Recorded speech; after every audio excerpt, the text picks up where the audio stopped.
Armelle Dissé, je suis responsable emploi et formation chez Le Safre Planification France. Alors moi j'étais conviée aujourd'hui pour parler de la démarche RIRA chez nous, donc c'était vraiment sur la partie qualité de vie au travail. Les personnes qui intervenaient avec moi étaient plus sur sécurité et santé, donc c'était assez intéressant de pouvoir mettre en relation nos expériences. J'ai trouvé ça très enrichissant en fait de pouvoir échanger sur d'autres bonnes pratiques. On n'était pas sur les mêmes thématiques, mais c'était super enrichissant et j'ai trouvé bien parce qu'à la fin il y a quand même eu des questions et des échanges avec le public et c'est vrai que du coup j'ai trouvé ça très enrichissant.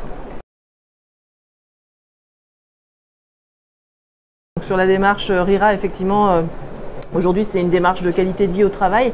Donc on s'est fait accompagner par un cabinet qui s'appelle ED Institut et qui fait des études marketing et qui a lui-même développé en fait une enquête qualité de vie au travail basée sur 4 piliers puisque c'est la démarche RIRA, donc respectueuse, donc voir à quel niveau l'entreprise fait confiance et accompagne ses salariés, inspirante, comment on initie l'autonomie, comment on donne des responsabilités, comment on fait que le management soit plus participatif, respirante, est-ce qu'on donne des temps de respiration aux salariés, est-ce qu'on permet de respecter l'équilibre vie pro, vie perso, et puis apprenante, comment on donne accès à l'information, comment on lance l'apprentissage d'entreprise, comment on libère les créativités. Donc c'était les 4 piliers sur lesquels était faite l'enquête et on trouvait ça intéressant de nous se positionner sur cette enquête pour savoir comment était ressentie la qualité de vie au travail dans notre entreprise et ça permet de se positionner aussi par rapport aux autres entreprises du secteur. Et donc cette enquête avait été menée et nous a donné des bases pour ensuite déployer la démarche RIRA, puisqu'on a gardé le nom RIRA pour la démarche.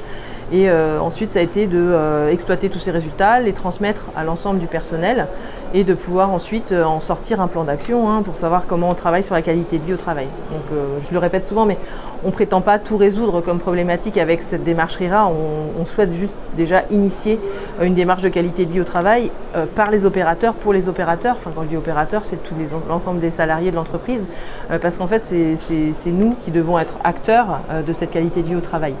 Donc aujourd'hui, ça nous a permis en fait de définir des groupes de travail.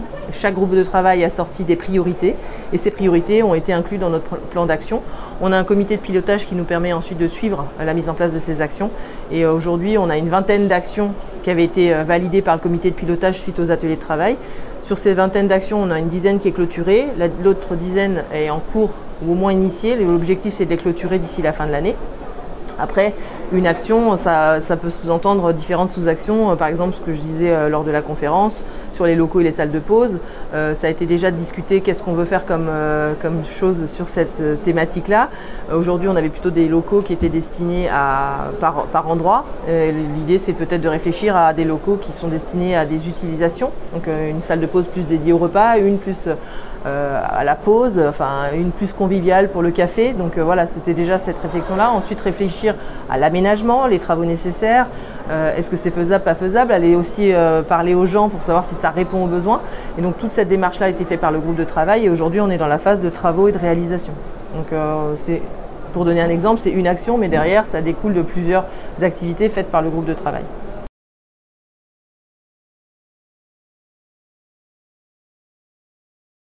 Si on cherche d'autres actions, on a par exemple sur la partie charge de travail, qui est une thématique transverse à l'entreprise qui était ressortie. Aujourd'hui, bien sûr, comme je vous disais, on ne va pas résoudre toute la problématique charge de travail avec ces actions-là. On a mis en évidence le fait qu'il y avait des problématiques de panne, des équipements et ce genre de choses. Donc là, on a un sujet qui a été lancé sur ça. Mais on a aussi vu que il y avait des fois du stress qui était créé par la façon dont on interprète les demandes ou la façon dont on demande quelque chose à son collègue. Et donc sur ce sujet-là, on est en train de développer une session de sensibilisation à la gestion de l'urgent et du non urgent. Et l'idée, c'est de développer un module interne, donc en se faisant accompagner par un organisme extérieur quand même pour créer le module, mais en lui donnant les éléments de ce qu'on souhaite mettre dedans. Donc l'idée, c'est on va co-créer notre module de formation, on va former des formateurs internes à l'animation de ces sessions et ensuite de pouvoir proposer ces sessions de sensibilisation à l'ensemble du personnel.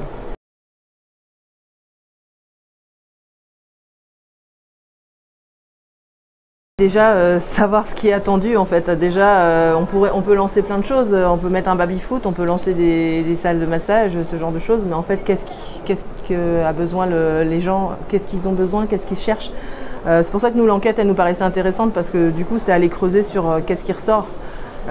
Alors c'est sous forme d'une enquête ou interne ou si déjà vous êtes sûr de ce que vous voulez lancer, mais ne pas partir dans tous les sens et aller cibler là où il y a un besoin en fait, parce que la qualité de vie au travail elle est différente en fonction de l'environnement de travail dans lequel on est, des profils des collaborateurs avec lesquels on travaille, de la taille de la structure, du quotidien de travail. On ne va pas avoir les mêmes besoins d'un site à l'autre, donc je pense que le premier conseil déjà ce serait ça, de vraiment cibler, parce qu'on peut s'épuiser sur des démarches qui en fait ne sont pas ce qui est attendu.